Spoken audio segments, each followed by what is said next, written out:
Recep Tayyip Erdogan foli me tone të ashpra kundër Izraelit, të cilin e akuzoi për agresion të vazhdueshëm në rajon dhe për faktin se ka dështuar sipas presidentit turk që të kuptojë pasojat afatgjata televizive të tij.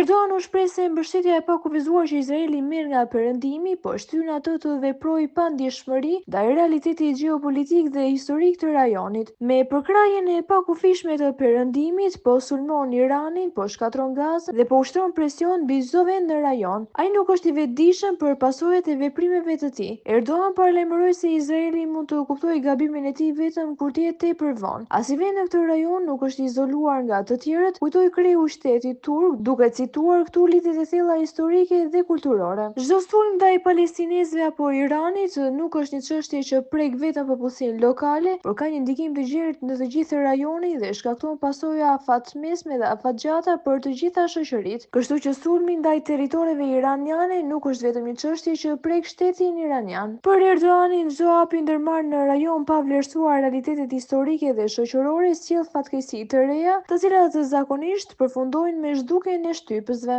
Izraeli po rrezikon ekzistencën e tij dhe të ardhmen e shoqërisë së vet me çdo akt shtypje që kryen, me gjakun që derdh dhe me çdo krim kundër njerëzimit që kryen, theksoi lideri turk.